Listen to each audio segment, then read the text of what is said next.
Salut à tous, on se retrouve pour une nouvelle vidéo et là il s'agit de mon classement de films de 2021. Ces films sont au nombre de 30. J'ai mis tous les films que j'ai vus cette année, qui sont sortis cette année. Et donc du coup, c'est parti parce que j'ai pas d'autre mot. Allez, prenez votre popcorn et votre boisson parce que c'est parti. Numéro 30 et donc le dernier de ce classement, Flora et Ulysse de Lena Khan qui est sorti sur Disney+. Alors ce film, je ne m'attendais à rien, mais je suis quand même déçu. Vraiment, cette phrase va très bien avec ce film. Parce que, en fait, quand tu penses qu'il peut pas faire pire, il fait pire. Il y a plein de problèmes dans ce film, mais je saurais pas l'identifier tellement que c'était grotesque comme film. En fait, t'as un film qui est nul de A à Z. Il y a des petits éléments sympas, hein, mais vraiment, même quand tu te dis ah c'est sympa, tu te dis putain mais c'est nul à chier. Vraiment, je suis pas déçu parce que je m'attendais à rien, mais si je suis déçu parce que quand même, comme dirait Louis, je m'attendais à rien, mais je suis quand même déçu. Et donc du coup je l'ai regardé parce que genre l'affiche elle me disait trop, ça parlait de super-héros et tout. Pour final, après par contre l'écran il était bien fait, mais genre l'histoire et tout, pas folle du tout. Hein. Vraiment, je conseillerais pas. Hein. Après regardez hein, si vous avez rien d'autre à faire. Genre vous avez vu tous les films de la Terre, toutes les séries de la Terre, je suis sûr il y a mieux, il y a largement mieux sur cette Terre. Comme les autres films qui sont dans ce classement. Numéro 29, Space Jam, une nouvelle ère réalisée par Malcolm D. Donc j'ai trouvé que l'histoire était pas très bien développée et ne fait que reprendre le concept du premier en l'adaptant comme tous les reboots de ces dernières années à la sauce jeu vidéo. Donc par exemple comme Jumanji, mais le premier était sympa, mais voilà. Après le film est bien parce que il te montre que maintenant les différents sports sont obligés de s'adapter au niveau milieu qui sont le milieu du jeu vidéo qui est maintenant surkiffé par les jeunes. Il y a un bon point parce qu'on retrouve les Toons qu'on adorait petit, enfin moi que j'adorais petit en tout cas, avec LeBron James qui a un développement moyen mais qui a l'avantage de bien jouer. Parce que en gros, c'est un joueur de basket, je pense que vous le savez tous, et attendre de voir voir un joueur de basket jouer aussi bien, tu te dis putain c'est surprenant. Il y a pas au niveau de la réalisation, il n'y avait pas trop d'efforts, il faisait que reprendre les codes des jeux vidéo et donc aussi les codes du premier film, donc il n'y avait pas trop d'originalité.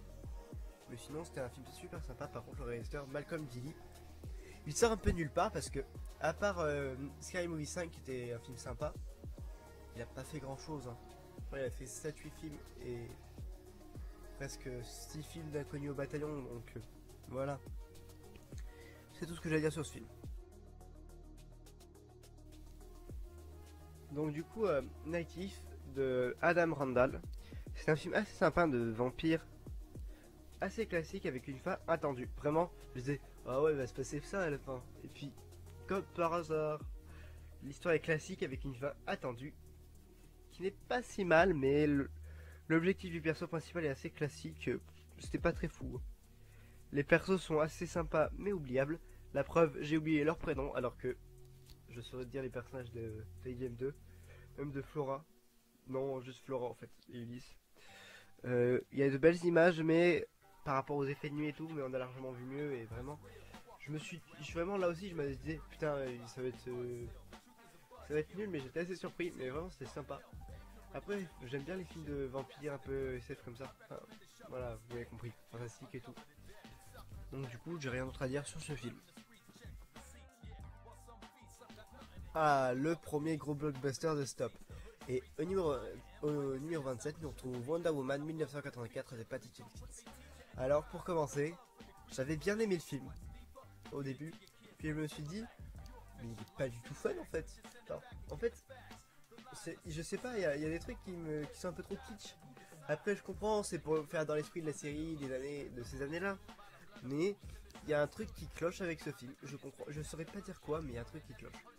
Et vraiment, pourtant je l'ai adoré, j'avais adoré le premier, mais celui-là il m'a vraiment déçu par rapport au premier, par rapport à ce que la réalisatrice nous a montré. Après peut-être que le premier il montrait une partie intéressante de l'histoire humaine en général, qui est la Première Guerre mondiale, en apportant des personnages de la mythologie grecque, donc qui est Mars le dieu de la guerre. Donc je sais plus si c'est Mars dans la mythologie grecque ou latine, latin, je sais pas comment on dit.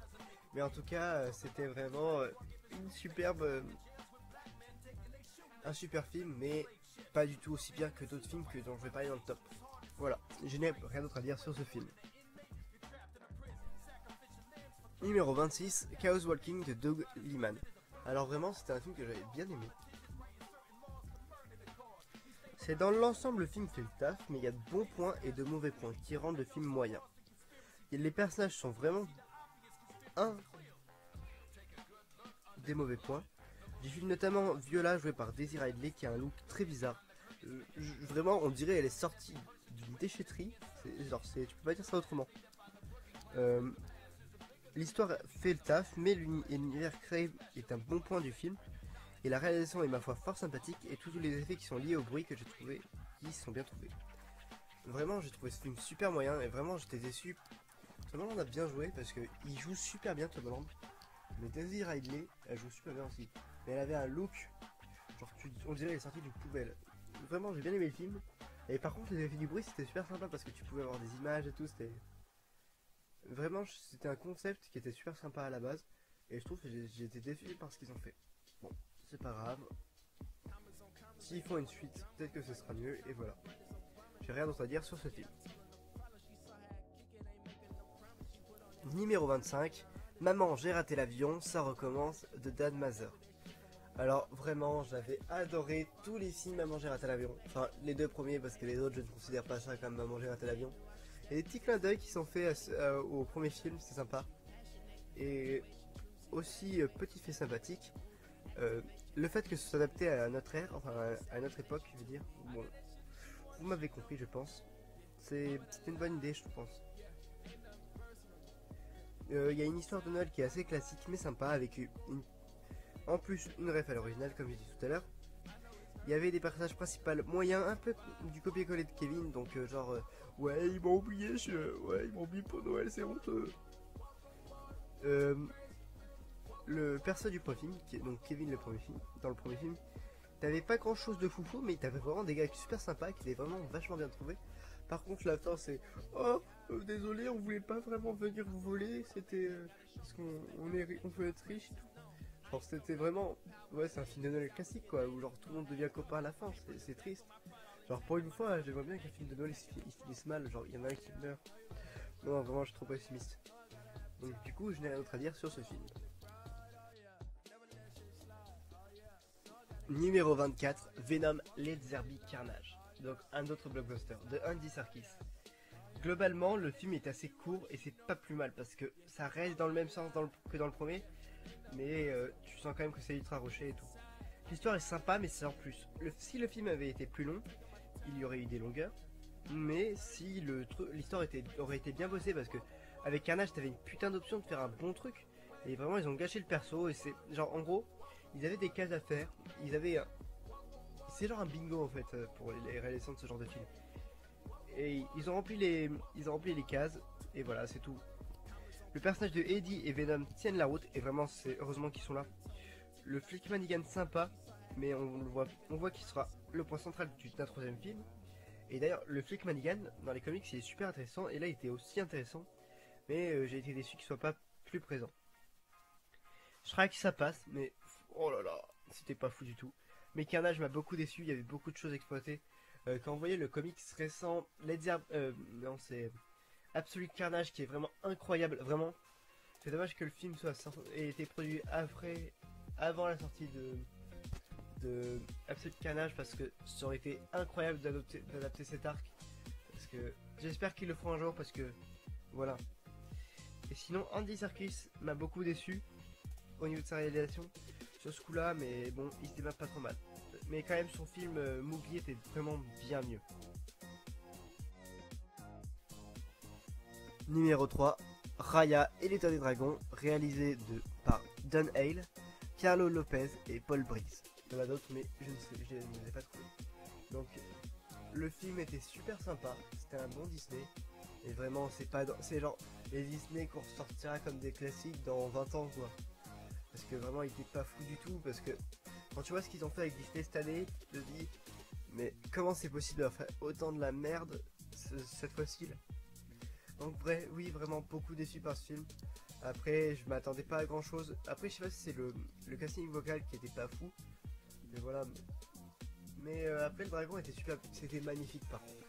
Mais voilà mais j'ai passé un bon moment quand même devant. mais c'était vraiment pas le meilleur Disney. Vraiment, t'as des bien meilleurs Disney. Genre comme par exemple La Planète au Trésor, Atlantide, l'Empire perdu. Bon, je sors des vrais des vieux classiques là. Des vieux classiques. Vieux classiques de 20 ans quoi. On est vraiment déçu par ce film et à voir ce qu'ils vont faire avec Disney plus tard, sachant que là il y a un autre Disney dans le classement. Et je reparlerai de l'avenir de Disney à ce moment-là.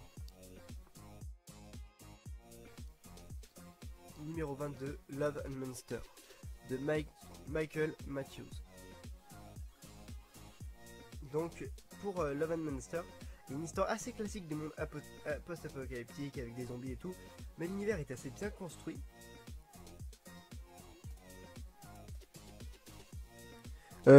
Pour que l'histoire soit géniale. Le duo de personnages principal joué par Dylan O'Brien et du chien marche super bien. On a de très bonnes idées de réalisation au niveau de l'image, les monstres sont super bien faits numériquement parlant. Mais visuellement pas très bon. Parce que ouais, des monstres c'est pas fait pour être joli. Et vraiment il y avait des effets avec des cartes et tout qui étaient super sympas. Et vraiment hâte de voir une suite parce que vraiment clairement la fin annonce une suite et vraiment très pressé.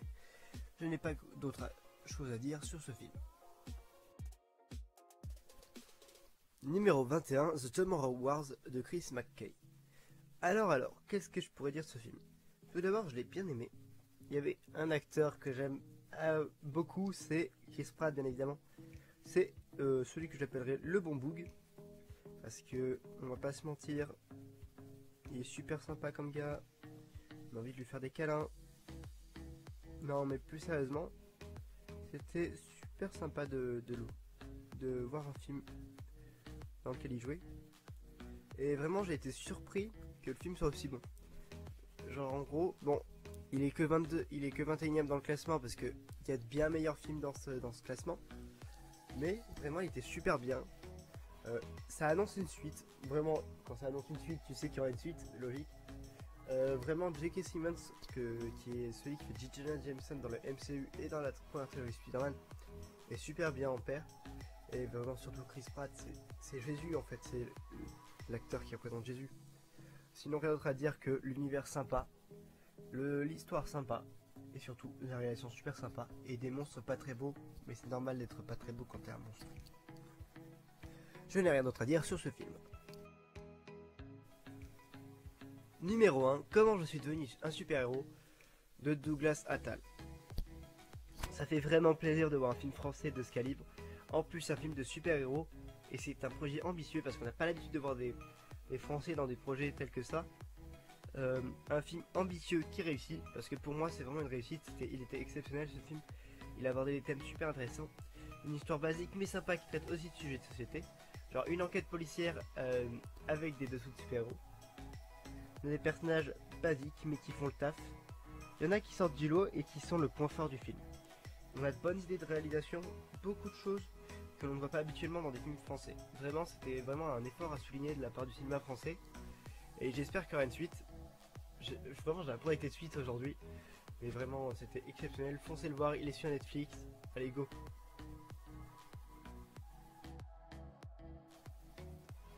En numéro 19, on va avoir un film que je n'aurais jamais pensé trouver dans ce classement, à ce niveau-là dans le classement. C'est Black Widow de Kate Shortland. J'ai été énormément déçu de ce film parce que j'en attendais beaucoup, peut-être beaucoup trop, c'est pour ça, parce qu'on avait enfin un film centré sur Black Widow et je pense qu'ils ont senti le plantage arriver, c'est pour ça qu'ils n'ont pas voulu faire de film sur Clint Barton et donc du coup transformer ça en série, dont on a parlé la semaine dernière d'ailleurs, petit clin d'œil. Et donc du coup vraiment déçu par ce film. Pourtant il avait une histoire super sympa, de très bons thèmes, des très bons éléments liés à l'enfance de Black Widow, lié à ses pensées, à ses opinions, à sa volonté de faire le bien maintenant.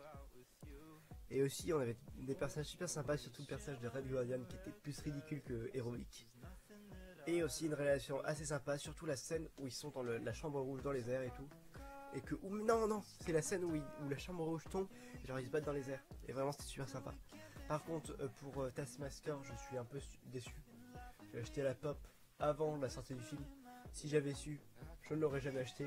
Parce que, genre, la révélation, c'est quoi? C'est que c'est la fille que Natasha était censée avoir tuée.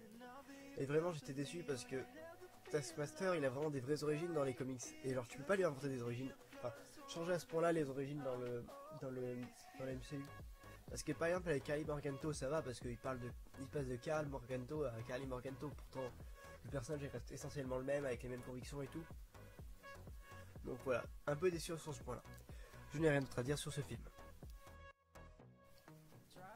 Numéro 18, Free Guy. Un film réalisé par Sean Levy. Un film assez sympa, marrant et sans prise de tête, avec un univers riche. Parce que sur les jeux vidéo, vous connaissez, on a déjà parlé tout à l'heure avec Space Jam 2, voilà.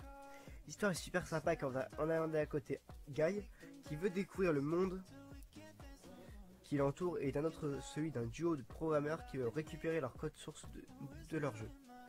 Des personnages qui sont intéressants, que ce soit pour la complexité de Guy ou bien l'enquête de notre duo de programmeurs. On a une réalisation qui reprend plein de codes de jeux vidéo, ce qui en fait de ce film un meilleur des films dans le genre, qui n'égalera jamais Ready Player One dont on a parlé il y a tout à l'heure, Steven Spielberg dans nos cœurs. Et vraiment, t'as des personnages joués par Taika Waititi. À chaque fois que t'as Taika Waititi dans le lot, tu sais que le truc va être bien. Parce qu'il y a quelques années, il avait réalisé Jojo Rabbit qui est vraiment exceptionnel.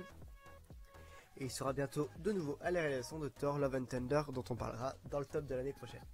Je fais des petits teasers. Je n'ai rien d'autre à dire dans ce film à part qu'il était génial. Numéro 17, Jungle Cruise.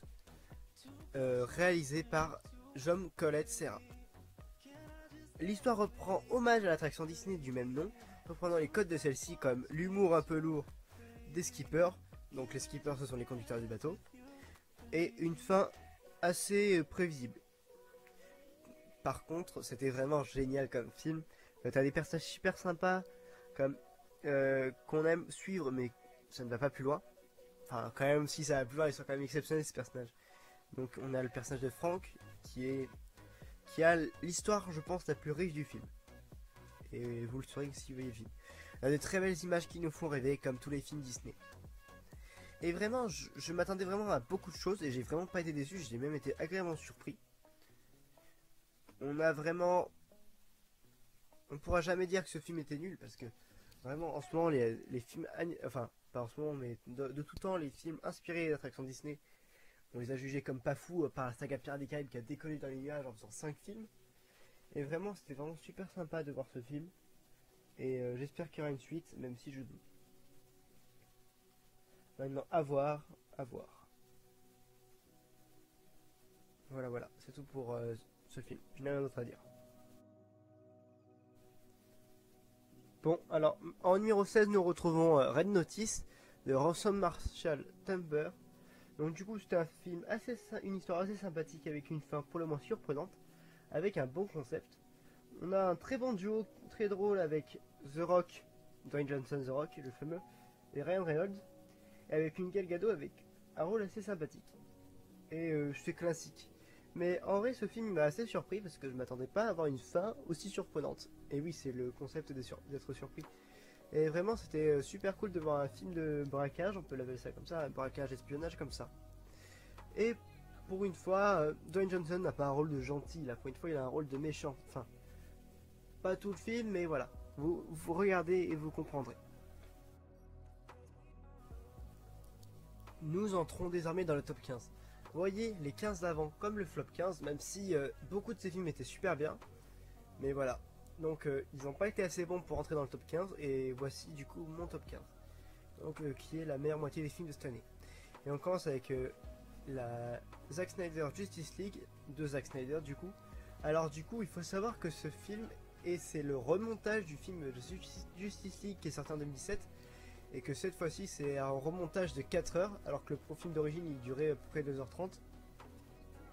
Et en gros ce film, beaucoup de gens l'attendaient parce que c'est une grosse demande de fans parce que ils savaient à peu près que Zack Snyder avait prévu un gros truc pour l'univers d'ici. Donc du coup là on a pu un avant-goût notamment avec la partie à la fin de l'histoire. On avait le cauchemar, je crois que c'est la temporalité Nightmare je crois. Et en gros, on avait des personnages sympas. On a vraiment beaucoup plus de développement de personnages. Là, c'est moins genre vite, il faut finir le film. Là, c'est plus on prend son temps et tout. On prend le temps de bien développer certaines choses et tout. Et vraiment, c'était un superbe film et je l'ai bien mieux apprécié que le premier. Il m'a un peu réconcilié avec l'univers d'ici. Mais on reparlera bien évidemment d'ici dans la suite de la vidéo. Numéro 14, Dune de Denis Villeneuve. Alors j'ai adoré ce film. La musique était exceptionnelle, je pense que c'est l'une des meilleures musiques que j'ai entendues cette année. Enfin, pour un film en tout cas. Il faut savoir que j'ai aussi que j'adore Zendaya.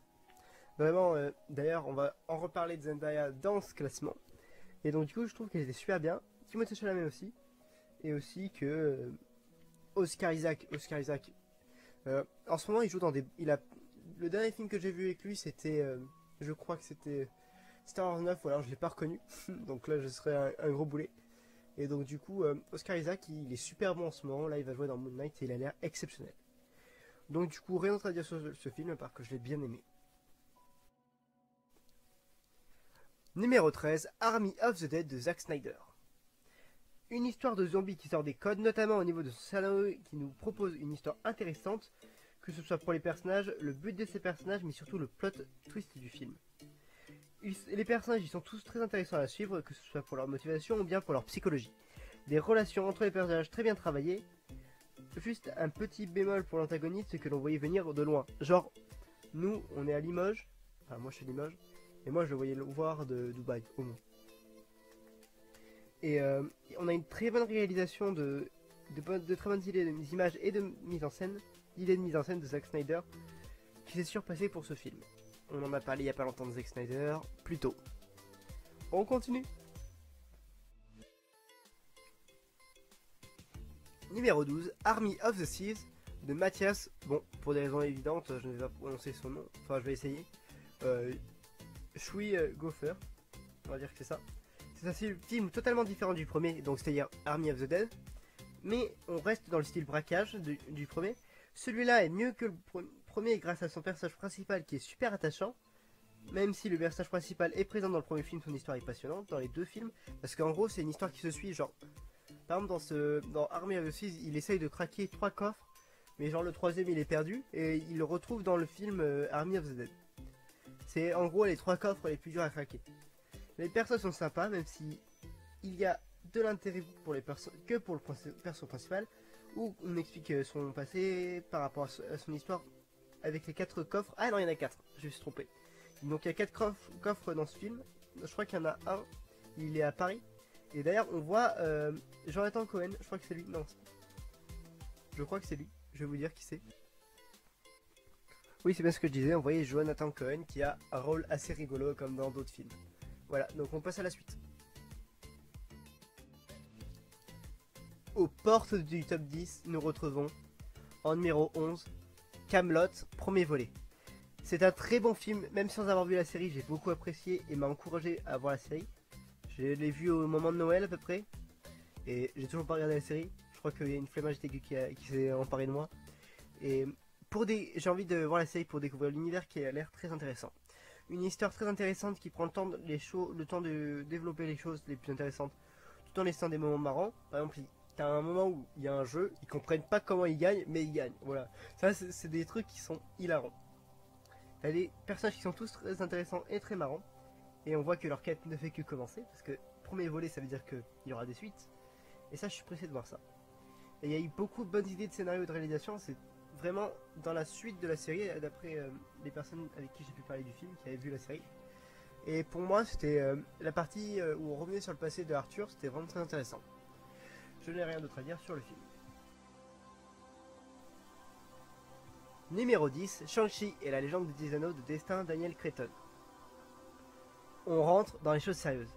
Donc, qu'est-ce qui m'a plu chez Shang-Chi? On a une histoire qui change beaucoup des Marvel de d'habitude, et c'est la grande force du film, une histoire super intéressante qui ne prend pas de détour inutile.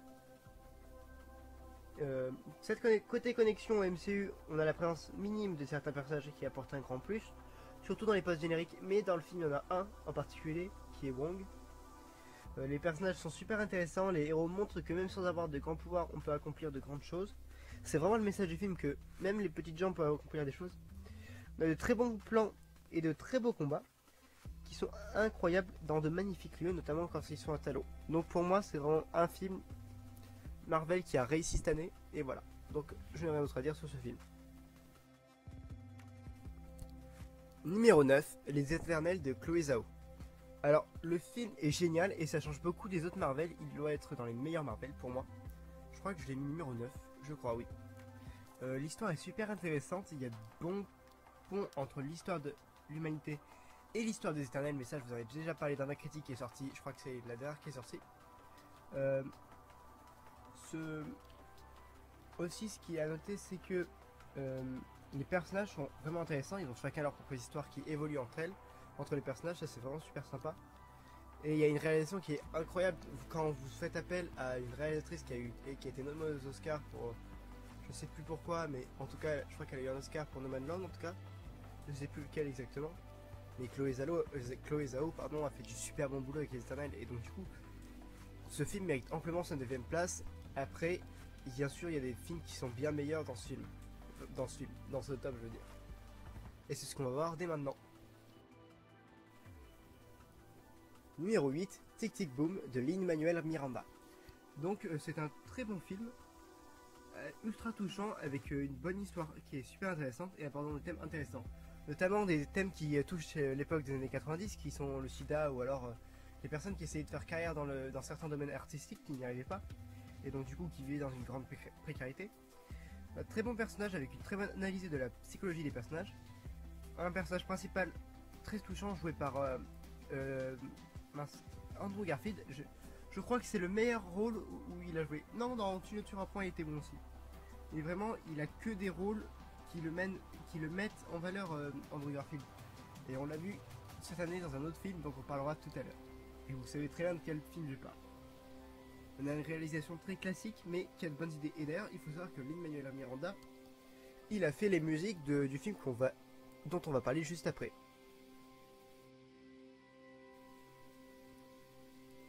Numéro 7, Encanto, la fantastique famille madrigale de Brian Howard, Jared Bush et Charis Castro-Smith.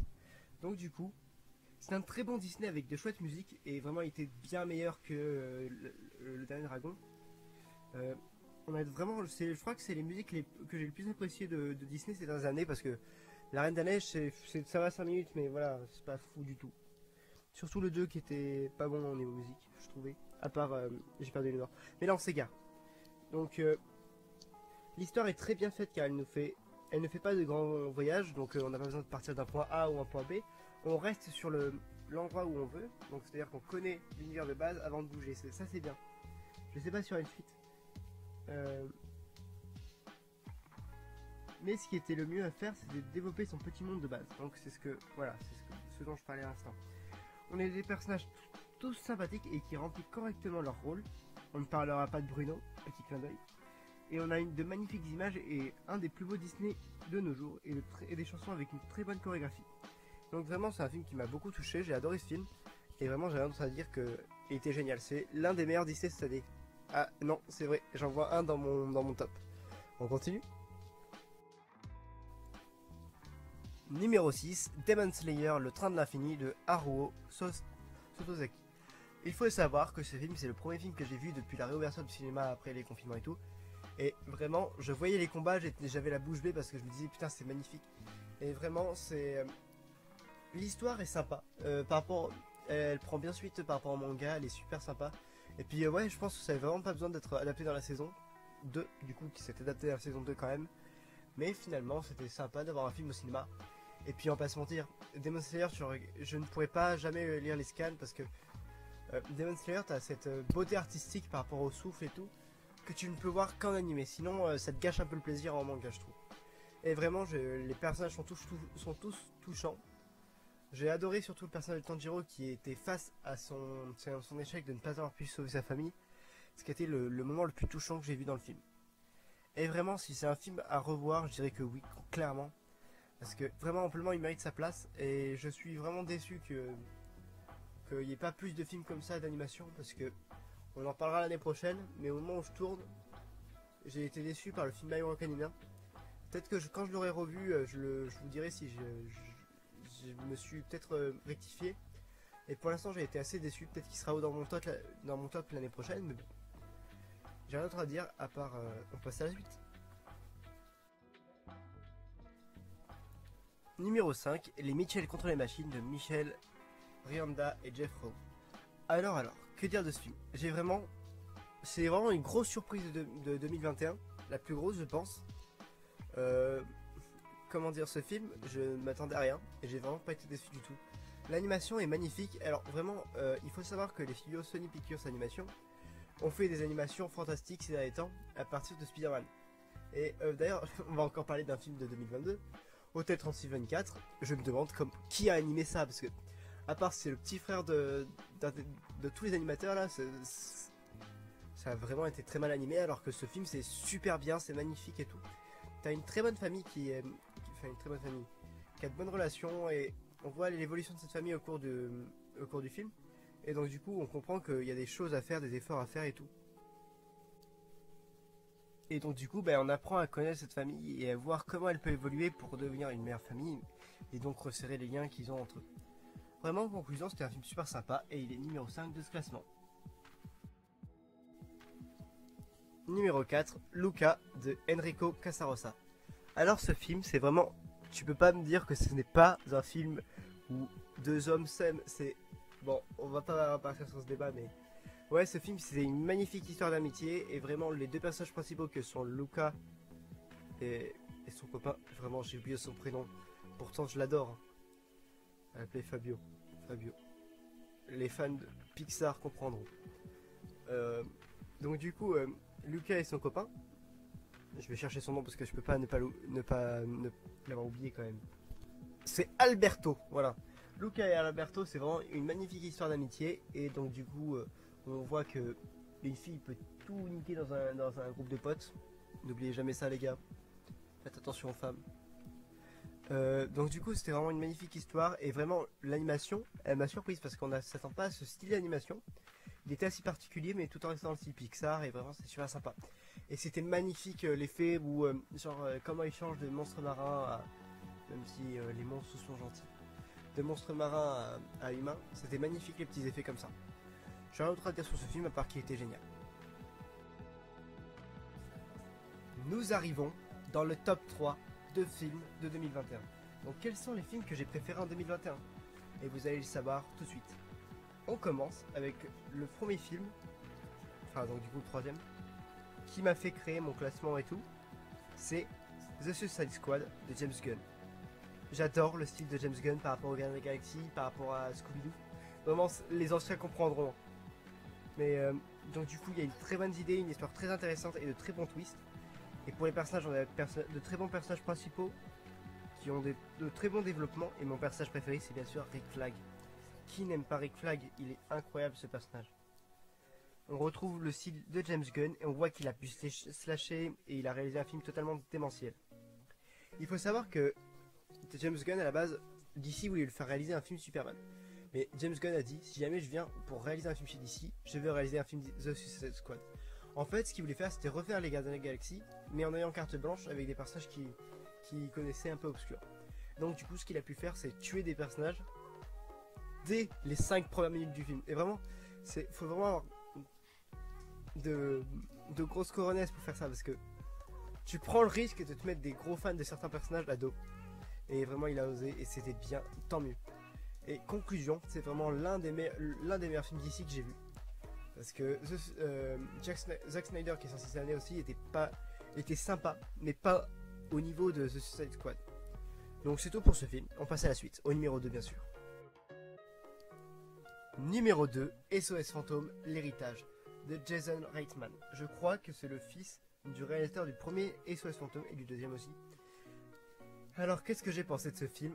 Donc déjà, s'il a la deuxième place, c'est bien que il était... il était bien, bien sûr. Je cherche mes mots encore tellement que j'avais adoré ce film. Qu'est-ce que je cherche? Ah oui, mon avis. Donc l'histoire est dans la même suite du premier et a même une histoire plus intéressante que le premier. Donc quand je parle du premier, je parle de SOS Fantôme, le premier qui est sorti dans les années 80. Avec des thèmes qui collent de plus en plus à la société d'aujourd'hui, malgré certains éléments attendus, notamment au remariage ou des trucs comme ça. Les personnages ont tous un rôle défini qui permettent un bon équilibre. Petit coup de cœur pour Phoebe, que je vais vraiment trouver ce personnage super touchant. On a une magnifique réalisation et un très bel hommage au premier film avec de magnifiques effets. Avec, on le voit, un certain amour au premier film et on voit que le film a su s'adapter aux nouvelles technologies de mise en scène et tout.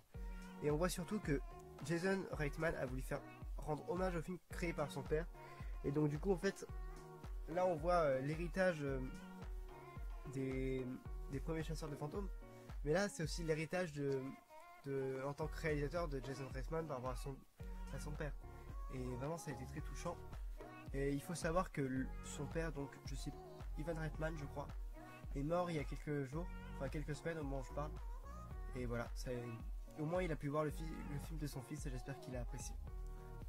Je n'ai rien d'autre à dire sur ce film à part que je l'ai bien aimé. Alors il faut savoir que là le top 3, The Suicide Squad a longtemps été devant en première position.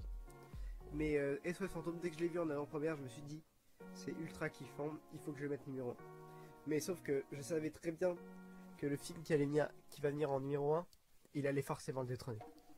Et c'est parti, vous savez très bien de quel film je parle.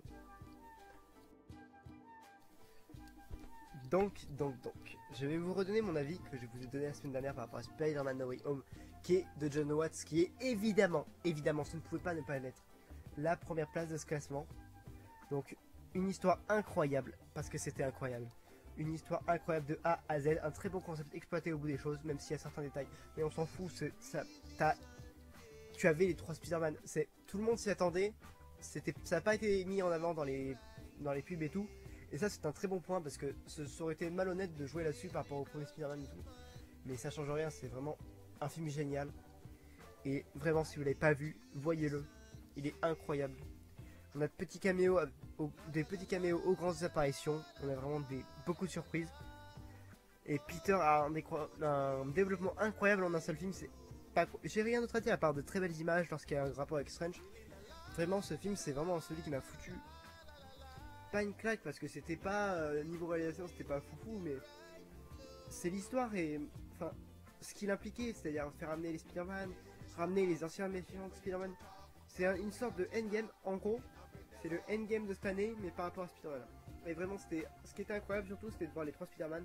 Parce qu'on va se mentir, peut-être que Andrew Garfield et Tobey Maguire étaient passés à autre chose par rapport à leur rôle de Spider-Man. Mais là, on voit que même, je crois que c'est entre 15 et 4 ans après, ils ont toujours pas perdu leur amour pour le personnage. Et ça, c'est beau. Et vraiment, j'ai rien d'autre à dire sur ce film, à part allez le voir et prenez énormément de plaisir en le voyant, comme moi j'ai pris du plaisir. Bon, mais c'est tout pour mon classement de films de cette année. On se retrouve très bientôt pour une nouvelle pêche aux infos Disney. Bye bye.